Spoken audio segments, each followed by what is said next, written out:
Welcome to the Author's Studio at BookExpo 2007. We're here with Duncan Burden, the author of Maranatha Et in Arcadia Ego, The Companion. It's a treasure hunt around a mystery, and it's the second book in a series. Welcome, Duncan. Hello, pleased to meet you. So tell me, what makes the Maranatha Treasure Hunt series so unique? The first part is it's open to everyone, no matter what age, what background, anybody has the chance of doing it. And as a treasure hunt normally takes you to like remote field out in the middle of nowhere, this book doesn't. All you need is the journey that's in the book itself.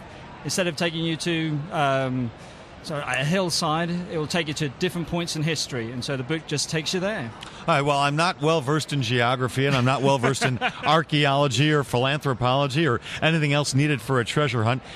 Do I need any special knowledge to understand the book? Absolutely not. It's, as I say, it's really open to everyone. If somebody has picked up the book because they're interested in the mystery, yes, of course, that will help them. But again, if someone's picked up because they love puzzles, yes, that will help them.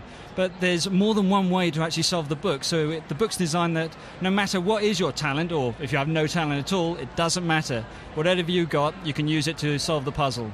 Well, most of us are now familiar with things like the Ark of the Covenant and the Holy Grail. The movies obviously have helped us understand what those things are, whether the movies were true to the concept or not.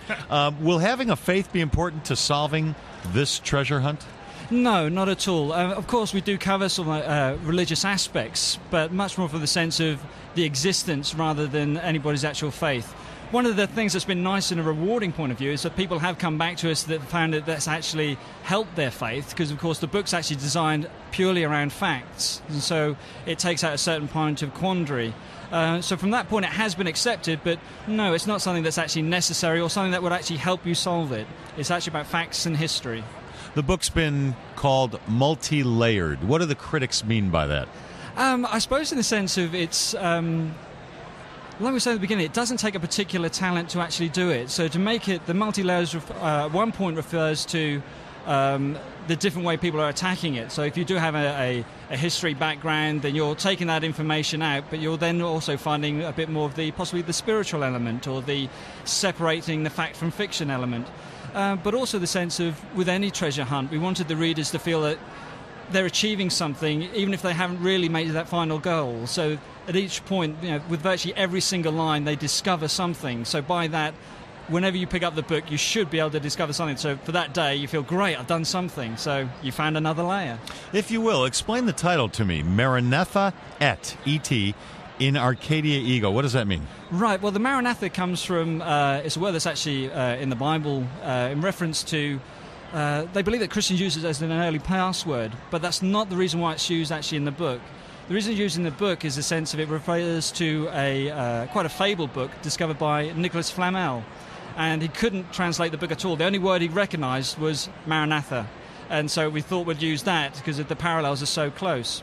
The Et in Arcadia Ego is an enigma in itself. It's been a phrase that's been bounced around for the last 400 years, and no one really knows, although it can be translated, why it actually exists as a phrase. Nobody knows, and it means and in Arcadia I, but the Latin is incomplete. Nobody knows what the I was. Is it I'm going to do something, or am I not going to do something? It's been an enigma since, as I say, for the last 400 years. So again, we thought that'd be a nice way to start off the story. All right, tell me how you started off the series. Tell me about the first book, what it was about, and how it led to the second book. Certainly, well, even the stage before that, really, there is a case of the original book was put together by a series of academics who were reviewing all the other Grail and religious artifacts, like books that were coming out at the time, and some of them were quite poorly researched. And so the idea was to put together a book that anyone could pick up, and if they wanted to find what the original fact was, they could do it. By the end of that project, we had a massive, great book, which we thought, well, the world needs to read this, and quite rightly, the world turned around and said, why should we? And so one of the ideas was, well, let's put it into a puzzle book. Let's make it appealing for people to get into this information. And so that's how the first puzzle book came about. But then we found that we were expecting it, because it's quite simple to solve, well, we thought so we expected it to be done within the year, but it hasn't. And although people are still thirsty for more, we decided to do the companion, which gives people sort of real strong hints and core information to actually really help them along and to keep them on the right sort of path. So that's the reason for the second book. All right, so when do you think someone will discover the secret and claim the prize? I still expect it to be tomorrow, because to me, I suppose it's because you know the answer, it's there, it's right in front of you. It could be tomorrow. It could be possibly another year. The thing is, it is quite simple. But even if the book is solved, it doesn't stop the quality of the book due to the fact that there is so much more in there to be discovered.